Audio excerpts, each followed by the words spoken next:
Hi shemai, sit croeso I Chris, doi what is cracking ladies, gents, boys and girls. Today we have another episode of Poundland Page Turners. And if you're new to the channel, my name is Chris, and this is now a series where I pick up a book from Poundland and just talk about it, see if it's actually worth the pound, or in this case the £1.50 that I spent on it. And with the cost of living crisis, a pound or a £1.50 is actually incredibly affordable for a book. So, are the books any good? So today we are talking about Together in Lilacwell, written by Sasha Morgan and published by Canelo. Now this book is incredibly cozy. It's the sort of book you'd read while snuggled up under a blanket with a warm drink and maybe a bowl of soup. Now because it's me, I sat down with a can of Monster and a packet of crisps. Without further ado, let's actually talk about the book. Now let's talk about the thing we will see first, and that is the cover. Now the cover itself it's just very nice. It's aesthetically pleasing. It's quite an attractive cover. It's you got nice relaxing colours. You get to see a nice piece of land with some cute little houses. There's a fireplace going off in one of the houses. There's a little person, I say little person, they're little due to perspective. There's a person on a bike, there's some birds. It's a lovely little scene, and I think we can all agree that, to be honest, we'd all like to live there. That looks so nice. Now flipping the book over like we would to get to the cold side of the pillow, what does it say? It says, will they find their happy ever after in Lilacwell? Eva needs a change. After a tragic miscarriage and breaking up with her unsupportive boyfriend, she is desperate for a new start somewhere peaceful where she can focus on her pottery. It is in the cobbled courtyard of Lilacwell that she meets the mysterious Fitz, a carpenter who similarly escaped to the tiny village a few years earlier. But can you ever really run away from your past? Eva and Fitz, two wounded souls, will need to help each other heal if they are to find love and happiness once more. A charming and cozy romance. And that's a nice little blurb in my opinion. That actually gets you into it. That sort of oils up your gears so that when you're raring, when you open the book, you can just charge right in and get stuck into that book. It's a nice little blurb once again. So we got Eva and Fitz, our two main characters. The blurb briefly mentions an unsupportive boyfriend. That boyfriend was called Simon, and when Eva has the miscarriage, Simon sort of goes, well, it is what it is, and goes back to being a lad. Simon is a lad. He likes playing football with the boys. He likes going out for pints on a Saturday.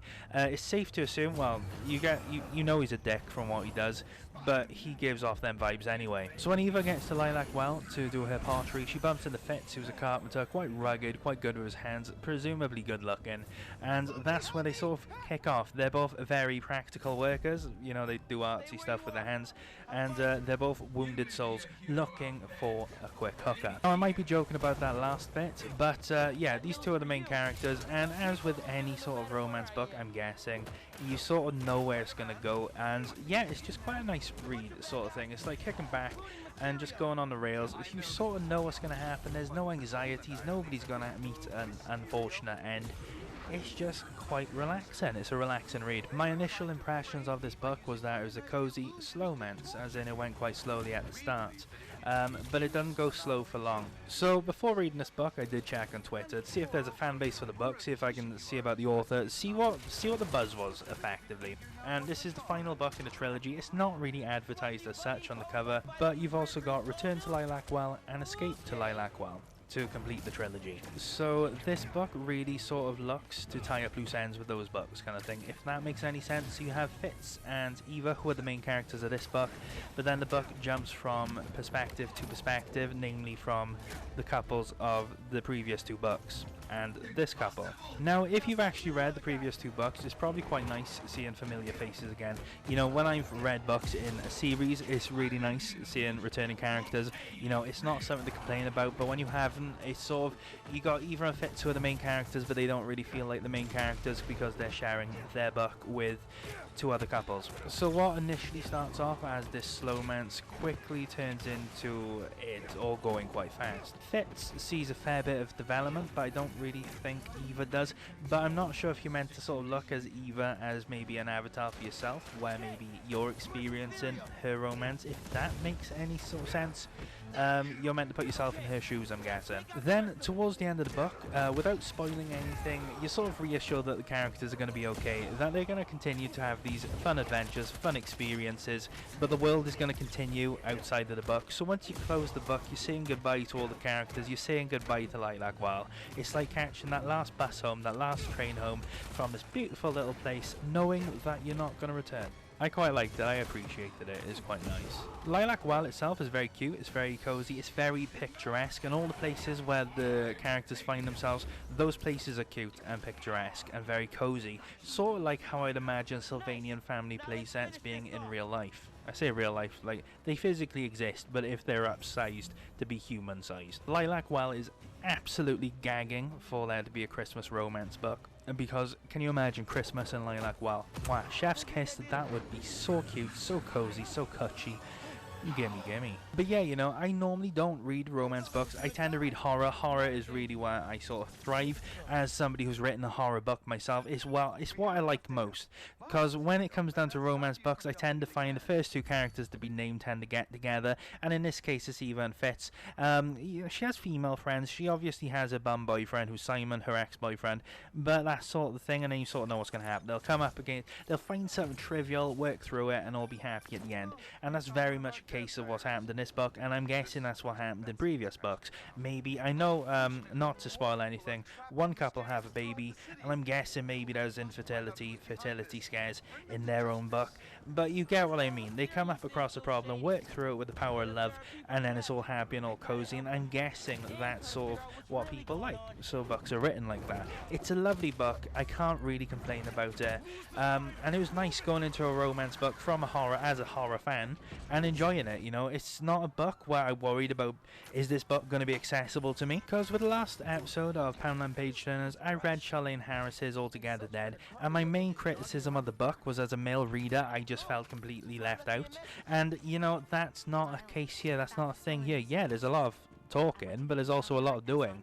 At no point did I ever feel as if this book just flat out wasn't written for male audiences. Male audiences are able to enjoy this book really easily. What I'm trying to say is that this book will appeal to a wider audience. It's not just one niche, it's a cozy romance that everybody can enjoy. When I left a review on Goodreads, I gave this book 4 out of 5 stars, roughly 7 or 8 out of 10, and I feel that my review was quite honest. I did really like the book, and if I knew there were 2 other books, I probably would have read them in order. Like, I want to find out about the other couples, I want to read their books kind of thing. You get what I mean? But I suppose this is it. When it comes down to Together in Lilacwell, written by Sasha Morgan, published by Canalo, I'd give the book a solid 7 or 8 out of 10. Once you find yourself in Lilacwell, you're not going to want to leave. Lilacwell itself is absolutely perfect for a Christmas romance. And over here in the UK, as we've seemingly gone straight from summer to winter, just skipped over autumn entirely, this is the perfect book to read whilst nestled up warm inside,